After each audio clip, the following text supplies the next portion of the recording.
Hello बच्चों, कैसे हो आप सब। उम्मीद करते हैं आप लोग अच्छे होंगे। मैं हूं कुमार हीरो सर और आज मैं आपको बताने वाला हूं क्लास 10th का जो मंथली एग्जाम हुआ है सितंबर महीने 2024 का, जिसमें हम आपको बताएंगे मैथमेटिक्स यानी कि गणित का ऑब्जेक्टिव क्वेश्चन। जैसा कि आपको याद है, ये पूरे 50 नंबर का सवाल था जिसमें आपको 1.5 घंटे का समय दिया गया था। इसमें ऑब्जेक्टिव जो प्रश्न है वो 1 से 30 गो प्रश्न था, यानी 30 गो पूरा ऑब्जेक्टिव था, जिसमें आपको 25 गो कोई भी बनाना था। संभवतः आप 25 को जरूर बनाए होंगे, लेकिन हम आपको पूरा 30 प्रश्न बनाकर बताएंगे, जिससे कि आप आसानी से मिला सके कि आपका कितना सही हुआ है। और अगर आप किसी क्वेश्चन में फंसे हैं तो यहाँ पर आपको सीखने को भी मिलेगा। पहला सवाल है कि यदि दो संख्याओं का योग और अंतर क्रमशः 14 एवं 4 है तो बड़ी संख्या क्या होगा। तो ये ऑप्शन से भी बना सकते हैं, नहीं तो ऐसे आप कर सकते हैं समीकरण बनाने के तौर तरीका से। एक एक्स प्लस वाई जो है वह 14 है और वो एक्स माइनस वाई बराबर 4 है। अभी दोनों समीकरण को बना दीजिए तो ये हो जाएगा 2x बराबर 14 4 18, यानी x के मान एगो 9 आ जाएगा। और y के मान निकालिएगा तो x प्लस वाई बराबर 14, इससे आप y निकाल सकते हैं। तो 14 में से घटा सकते हैं x का मान 9 यानी कि 5। ठीक है, तो इस तरह से कहेंगे दो संख्या निकल गया 9 और 5, जिसमें सबसे बड़ा संख्या कौन है, 9 है। तो कहेंगे ऑप्शन नंबर सी सही है।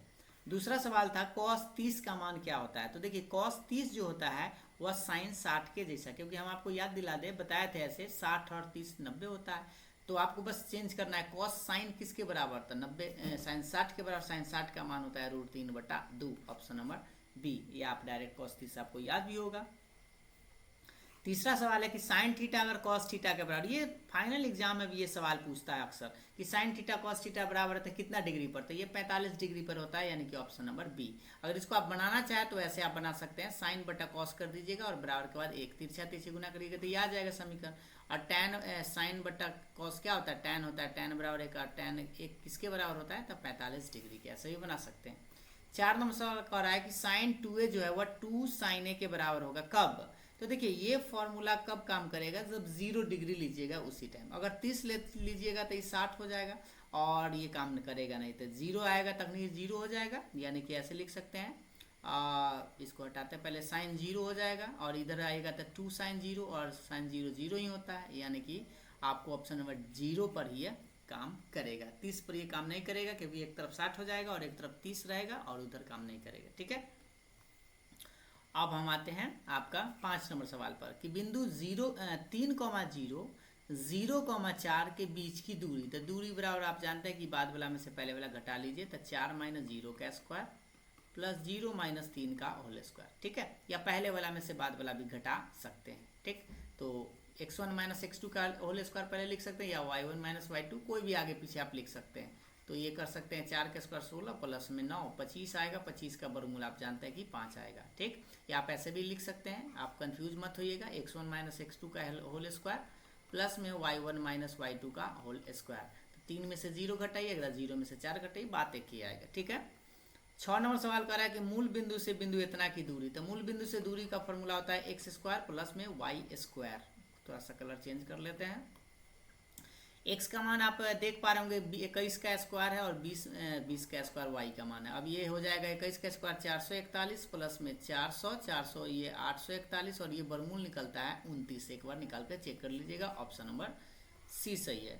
7 नंबर कह रहा है कि त्रिभुज एबीसी और त्रिभुज डीईएफ समरूप है। ठीक है, तो त्रिभुज एबीसी का क्षेत्रफल और त्रिभुज डीईएफ का क्षेत्रफल क्या होता है। तो देखिए दो समरूप त्रिभुजों के क्षेत्रफल का अनुपात जो होता है उसके संगत भुजाओं के वर्गों के अनुपात के बराबर होता है। तो यहाँ पर त्रिभुज एबीसी में क्या दिया है, ए बी का स्क्वायर ये वर्ग है और ये डीई है, बिल्कुल सही है, यानी कि ऑप्शन नंबर आपको सी मानना, वर्गों के अनुपात के बराबर होता है, भुजाओं के वर्गों के अनुपात के बराबर होता है। 8 नंबर सवाल कर रहा है दो समरूप त्रिभुजों की भुजाओं, देखिए यहाँ भुजा का अनुपात दिया है, त्रिभुज के क्षेत्रफल का अनुपात पूछ रहा है, यही फॉर्मूला आपको लगा देना है। तो त्रिभुज का क्षेत्रफल का अनुपात जो होता है वो भुजाओं के वर्गों के अनुपात के बराबर होता है, तो वर्ग कर दीजिएगा। तो 4/9 का वर्ग करिएगा तो ये 16 बटे कितना आएगा 81, यानी कि 16 अनुपात 81 आएगा, ऑप्शन नंबर डी। अब देखिए 9 नंबर सवाल कर रहा है कि त्रिभुज एबीसी और त्रिभुज बीडीई दो समबाहु त्रिभुज इस प्रकार है कि बीसी पर मध्य बिंदु डी है। तो त्रिभुज एबीसी का क्षेत्रफल और त्रिभुज बीडीई का क्षेत्रफल का अनुपात, ये तो बड़ा थोड़ा लंबा क्वेश्चन हो जाएगा, लेकिन आप थोड़ा सा समझा देते हैं। त्रिभुज मान लीजिए कि इस तरह से ये आपका एक समबाहु त्रिभुज है ए बी सी, ठीक है। और इस तरह से कर रहा है BC का मध्य बिंदु, इसमें एक बीच में D ले आते हैं और यहाँ पर एक त्रिभुज ऐसे बन गया और ये E हो गया। तो इसका जो इस पूछ किसका रहा है पहले ABC, मतलब बड़ा वाला त्रिभुज का क्षेत्रफल का अनुपात और छोटा वाला का पूछ रहा था। बड़ा वाला छोटा वाला जो है वो बड़ा वाला का आधा है, यानी मतलब ये दुगना हो जाएगा, ये छोटा वाला जो है बड़ा वाला जो है वो दुगना हो जाएगा। तो 2 के स्क्वायर 2 का स्क्वायर के अनुपात के बराबर आएगा। तो ये बनाने के बाद थोड़ा सा लंबा है, इसलिए हम यहाँ पर डायरेक्ट बता दिए आपको कि 4:1 इसका आंसर आएगा। 10 नंबर, यदि समकोण त्रिभुज ABC में कोण ABC 90 डिग्री है। तो देखिए एक त्रिभुज बना लेते हैं, समकोण त्रिभुज कुछ इस तरह से छोटा ही बनाते हैं, ध्यान दीजिएगा। और B 90 डिग्री है, तो यहाँ पर हम B 90 डिग्री लिख दिए। ये 90 है, ये A ले लेते हैं, B ले लेते हैं। तो 90 में आप जानते हैं कि क्या होता है, ये कर्ण जो है, ये कर्ण हो गया। तो कर्ण का स्क्वायर जो है वो किसके बराबर होगा, लंब स्क्वायर जो आधार स्क्वायर के बराबर, यहाँ C ले लेते हैं, ठीक है। तो ये BC के स्क्वायर के बराबर हो जाएगा। अब यहाँ से आपको निकालना क्या है भाई, देखिए उल्टा लिख दिए क्या, AC है, यहाँ पर ठीक से लिख दीजिए, ये AC का स्क्वायर बराबर AB square plus BC square, but आपसे AB पूछ रहा है। तो AB का स्क्वायर लिखेगा तो BC को घटा दीजिएगा, यानी AC का स्क्वायर माइनस में BC का स्क्वायर के बराबर। ऑप्शन नंबर D आप टिक करिएगा। 11 का रहा है त्रिभुज ABC एक समबाहु त्रिभुज है जिसके प्रत्येक भुजा की लंबाई 2a है, तो प्रत्येक शीर्ष से आधार की लंबाई क्या होगा। तो इसको थोड़ा सा जगह इसमें नहीं है लेकिन बनाते हैं। देखिएगा एक समबाहु त्रिभुज थोड़ा सा ऐसे बना लेते हैं, ये समबाहु त्रिभुज है और सब कितना है 2a, इधर भी 2a है और जिसकी प्रत्येक लंबाई भुजा 2a है, शीर्ष से आधार ऐसे मिलाएंगे। यहाँ से जब मिलाएंगे तो ये आपका दो भाग में बराबर बराबर विभाजित कर देता है। तो ये a बनेगा और ये 2a है और ये निकालना है आपको, ये सीधा। तो देखिए ये कर्ण, ये वाला जो होगा कर्ण होगा, ये ऊंचाई निकालना है, ठीक है। तो P निकालना है तो आप लिख सकते हैं h square minus B square sense में करके। तो h का मान आप देखेंगे 2a का स्क्वायर है और ये a का स्क्वायर है, ये आएगा कितना 4a स्क्वायर में से a स्क्वायर घटाएंगे तो 3a स्क्वायर मतलब √3a, ये आपका आंसर आएगा ऑप्शन नंबर B। 12 का रहा है 27 सेंटीमीटर आयतन वाले घन के किनारा की लंबाई कितना होगा। तो देखिए घन का आयतन आप जानते हैं कि भुजा क्यूब बराबर 27 ले लीजिएगा और 27 का मतलब होता है ये 3 का क्यूब आएगा और इससे आपको भुजा निकल गया 3 सेंटीमीटर, यानी ऑप्शन नंबर पहला। 13 का रहा है कि ये घन का प्रत्येक किनारा 5 मीटर है, तो इसका कुल पृष्ठ क्या होगा। तो देखिए घन का कुल पृष्ठ होता है 6 गुने भुजा स्क्वायर, 6 भुजा के मान 5 है, 5 के स्क्वायर 25, 25 छक्का 150, यानी 150 सेंटीमीटर स्क्वायर, नहीं मीटर है तो मीटर स्क्वायर लगाएंगे। तो 150 देख लीजिए किधर है भाई, यहाँ पर सेंटीमीटर और यहाँ पर मीटर दे दिया है। अब ये हो गया लफड़ा, ठीक है। तो यहाँ पर अंग्रेजी में देख लीजिए each and every cube is 5 metre है, तो आप ध्यान देंगे यहाँ पर आपको 150 मीटर स्क्वायर ही लिखना चाहिए था, लेकिन ये दे दिया है तो आप ऑप्शन नंबर C मारिएगा। लेकिन ध्यान से यहाँ पर मीटर है तो मीटर में ही होगा, ठीक है। चलिए अगला सवाल देखिएगा। 14 नंबर कह रहा है कि यदि घन का आयतन 2744 सेंटीमीटर क्यूब है तो इसका पृष्ठ क्षेत्रफल क्या होगा। तो घन का पृष्ठ क्षेत्रफल क्या होता है, ऐसे कुल संपूर्ण पृष्ठ निकालेंगे तो 6 और कुल पृष्ठ क्षेत्रफल का आएगा तो 4 गुने भुजा स्क्वायर। उसके लिए पहले इसका घन का क्यूब निकालिए, तो एक क्यूब बराबर हो जाएगा आपका 2744। अब थोड़ा सा देखते हैं कि किसका ये क्यूब होता है, ठीक है। खंडित करना होगा लेकिन उससे पहले हम थोड़ा सा करके देख लेते हैं। 14 के स्क्वायर 196 में 14 से गुना करके देखते हैं। 14 छक 84 के 4 हासिल 8, 14 नमा 26 से 126 और 814 यानी कि आपका 134 हो जाएगा। 13 14 13 होता है 27, यानी ये 14 का क्यूब है। इसको हम 14 का क्यूब लिख सकते हैं, यानी a का मान 14 आ गया, ठीक है। अब 14 आ गया तो आपको इसका पृष्ठ क्षेत्रफल पूछ रहा है, कर्व सरफेस एरिया पूछ रहा है, सरफेस एरिया पूछ रहा है, ठीक है। इट्स से सरफेस एरिया तो हम दोनों निकाल लेते हैं। 6 गुने भुजा स्क्वायर भी निकाल सकते हैं, 4 गुने कर्व है तो 4 गुने भुजा स्क्वायर। तो 4 के 4 आएगा, भुजा मतलब कितना 14 का स्क्वायर, यानी कि 4 गुने 196 में गुना करके देख लीजिए। 6 छक 24 हासिल 2, 9 छक 36 और 2 38 और हासिल 3 4 3 7, 784 कहीं है क्या, 784 भी है। अब 6 से थोड़ा सा चेक कर लेते हैं। 6 से गुना करेंगे 196 में, 6 से 6 36 हासिल 3, 9 छक 54 3 57 और आपका आएगा हासिल 5 और 6 5 11। ये देखिए यहाँ पर आपका कर्व्ड सरफेस एरिया अगर टोटल पूछे तो ऑप्शन नंबर B में मारिएगा, ऑप्शन B में मार दीजिएगा। ऐसे यह भी आपका पृष्ठीय क्षेत्रफल जो होता है कर्व होता है, ये भी आपका होगा। और अगर कुल पूछता है तो ये ऑप्शन नंबर बी मारिएगा। ठीक। 15 कह रहा है कि किसी घन का संपूर्ण पृष्ठीय क्षेत्रफल कितना है, 864 सेंटीमीटर स्क्वायर है, इसका आयतन क्या होगा। तो संपूर्ण पृष्ठ, ये देखिए यही है, संपूर्ण कहेगा तो 6 गुने भुजा स्क्वायर, और सीधा पृष्ठ कहेगा तो ये आप ये भी मार सकते हो ऑप्शन नंबर सी 14 वाला में। ठीक। तो फिलहाल यहाँ पर संपूर्ण पृष्ठ का है तो 6 गुने भुजा स्क्वायर बराबर कितना लिखेंगे, 864, 6 से काट के देखिए इसको, 6 एकम 6 और 2 बचा, 6 चक 24, 2 6 चक 24, 144। तो ए स्क्वायर बराबर अगर 144 है तो इसे ए का मान आ जाएगा 12। पूछ रहा है इसका आयतन, तो घन का आयतन भुजा क्यों होता है, 12 का क्यों, 144 में 12 से गुना कर दीजिए, 12 चक 48 और आप 4, 12 चक 48 और 4 52, हासिल 5, 12 और 5 1728, यानी कि ऑप्शन नंबर सी। ठीक है। 16 कह रहा है कि बहुलक किसके बराबर होता है, तो बहुलक का फॉर्मूला होता है 3 गुने माध्यिका माइनस 2 गुने माध्य, यानी कि पहला आंसर इसका सही है। 27 कह रहा है द्विघात समीकरण इतना कि मूल है, मूल निकालने के लिए इसको फैक्टराइज पहले कर दीजिए, तो 6 दूनी 12 लाना है, तो इसको लिख सकते हैं 4 तिये 12, तो 4x माइनस 3x लिख दीजिए, माइनस 6 बराबर 0। ये दोनों में से कॉमन ले लीजिए तो 2x कॉमन, तो x प्लस 2, ये दोनों में से माइनस 3 कॉमन लीजिएगा तो x प्लस 2 बराबर 0। इससे आपका आएगा x plus 2 into 2x minus 3 बराबर 0। जब जब करिएगा तो x का मान एगो -2 आएगा और एगो 3/2 आएगा, तो -2 और 3/2 यहाँ पर आप देख पा रहे होंगे, ऑप्शन नंबर बी में आपका राइट आंसर है। अगला सवाल देखिएगा, अगला जो सवाल है 18 नंबर का रहा है कि -4 और 15 -4 और 5 के मूल्य वाले द्विघात समीकरण। तो द्विघात समीकरण मतलब मूल्य कहने का मतलब ये अल्फा का मान दिया है -4 और बीटा का मान दिया है 5। द्विघात समीकरण का मूलों का फॉर्मूला आपको याद होगा, x² minus alpha plus beta into x plus alpha into beta बराबर 0। ये फॉर्मूला होता है। अल्फा प्लस बीटा निकाल दीजिए, तो अल्फा प्लस बीटा निकालेंगे तो दोनों को जोड़ेंगे तो कितना आएगा 1, और अल्फा इंटू बीटा दोनों को गुना करेंगे तो -20। अब इसमें रख दीजिए, x² माइनस में अल्फा प्लस बीटा 1 है, तो ये 1 इंटू एक्स और गुना करेंगे तो ये 20 बराबर 0। तो x² माइनस एक्स माइनस 20 बराबर 0 आना चाहिए। तो कौन सा सही है देख लीजिए, पहला आंसर इसका करेक्ट है। ठीक है। 19 नंबर सवाल कर रहा है साइन 53 बटा कॉस 37। तो सबसे पहले ई एंगल को जोड़ कर देखिएगा कि 90 पूरा है कि ना। 7 3 10, 5 3 8 1 9, 90 पूरा है तो कट जाएगा, साइन कॉस में चेंज होता है, तो इसलिए एक इसका आंसर आएगा। तो ऑप्शन नंबर सी आप टिक करिएगा। ठीक है। आप 20 नंबर देखिएगा, ये देखिए इसको भी जोड़ कर देख लीजिएगा कि अगर 90 आ रहा तो समझिएगा कट ही जाएगा, सेक कॉसेक में चेंज होता है एक, ये इसको भी जोड़िएगा तो ये 90 आएगा, यानी tan कट ही जाता है, tan में कट चेंज होता है, ये भी एक में से एक घटाएंगे तो 0 आंसर होगा, ऑप्शन नंबर सी।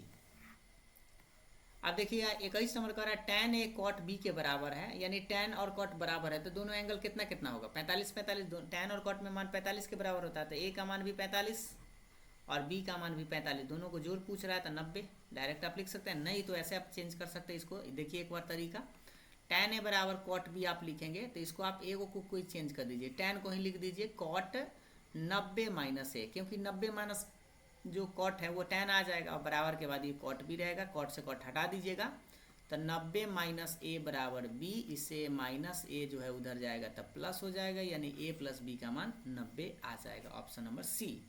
22 का रहा है कि बिंदु इतना और इतना को मिलाने वाली रेखाखंड के मध्य बिंदु का भुज बताना है। ठीक है। तो मध्य बिंदु का फॉर्मूला एक बार लिख लेते हैं, x1 जोड़ x2/2 y1 जोड़ y2/2 ये होता है। इसमें भुज कौन है, कॉमा के पहले वाला, तो ऑप्शन नंबर आप देख लीजिए एक बार, थोड़ा सा इसको पहले हटाते हैं कि क्या लिखा गया, भुज पूछ रहा था, यानी x1 plus x2/2, option number B में आप टिक करिएगा।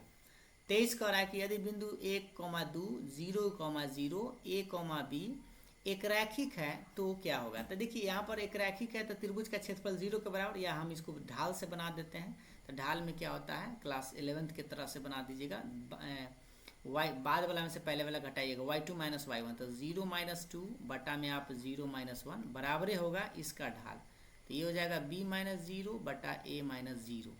अब ये हो जाएगा 2 बटा 1, ये माइनस है तो कट ही जाएगा, 2 बटा 1 बराबर b बटा 1, गुना करिएगा तो इससे आपका आएगा 2a बराबर b, 2a बराबर b, यानी कि ऑप्शन नंबर सी में आप टिक करिएगा। ठीक है। अगला सवाल देखिएगा, अगला सवाल आप लोग के सामने में 24 नंबर है कि बिंदु इतना और इतना को मिलाने वाली रेखाखंड को 2:1 के अनुपात में विभक्त करने वाले बिंदु के नियामक क्या होगा। तो ये तो थोड़ा सा बनाना पड़ेगा। जगह देखिए, ये x1 है, इसका फॉर्मूला हम आपको बता देते हैं, mx2 प्लस nx1 बटा में m प्लस n, फिर होता है my2 प्लस ny1 बटा में m प्लस n। इसमें थोड़ा सा जगह दिया जाता तो आप बेहतर और समझ पाते। फिलहाल फॉर्मूला है, मान बैठा देना। m का मान देखिएगा, अनुपात यहाँ 2 है, x2 मतलब बाद वाला यहाँ पे देख पा रहे होंगे 4 है, प्लस n का मान 1 है, x1 का मान 1 बटा में आपको 2 प्लस 1 क्योंकि m1 प्लस m2। m का मान आपके पास 2 है और y2 यहाँ पर 6 है और n का मान 1 और y1 है आपका 3 बटा में आपका 2 प्लस 1 रहेगा। इसको गुना करिए, 4 दूनी 8 है, 9 बटा 3, 6 दूनी 12, 3 15 बटा 3। इसको काटेंगे तो ये आ जाएगा आपका 3,5। Answer 3,5 option number B. 25 का रहा है कि 0,12 0 0 और 5 0 शीर्ष वाले त्रिभुज की परिमिति क्या होगा।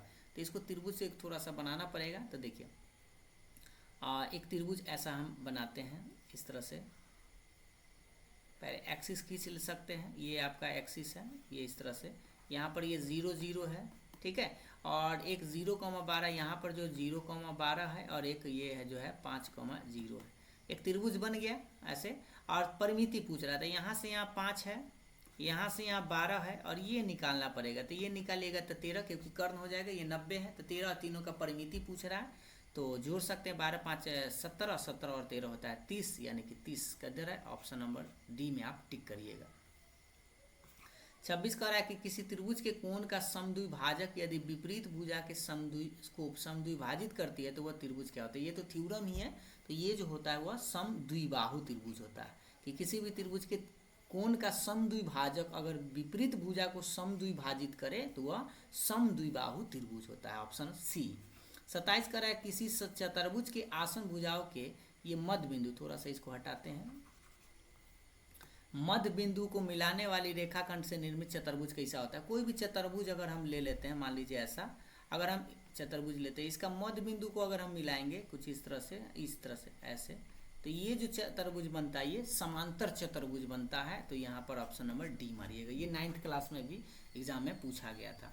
28 नंबर सवाल है कि त्रिभुज ABC और त्रिभुज PQR समरूप है और पूछ रहा है क्या, ये इसका अनुपात PQR बटा ABC का क्षेत्रफल का अनुपात। लेकिन यहाँ पर कुछ भुजा भी दिया हुआ है। तो देखिए, हम आपको बता दें, अगर दो समरूप त्रिभुजों के क्षेत्रफल का अनुपात उसके संगत भुजाओं के अनुपात के बराबर होता है। तो इसका संगत भुजा क्या है, PQ का PR आप ले सकते हैं, क्योंकि यहाँ RP दिया है, तो PR का स्क्वायर या RP का स्क्वायर के RP का स्क्वायर और बटा में नीचे से देख लीजिएगा, अगर PR लिया है और यहाँ से AC यानी कि CA का स्क्वायर के बराबर होगा। तो थोड़ा सा यहाँ पर उलट के मान दिया है, तो इसलिए आप इसको उलटिएगा, तो RP बटा CA करिएगा तो ये 3/2 हो जाएगा। अब यहाँ पे आप मान रख सकते हैं 3/2 का स्क्वायर यानी कि 9/4। ऑप्शन नंबर डी मारिएगा, न कि ऑप्शन नंबर सी मारिएगा। ठीक है, थोड़ा सा ध्यान देके इसको लिखना है।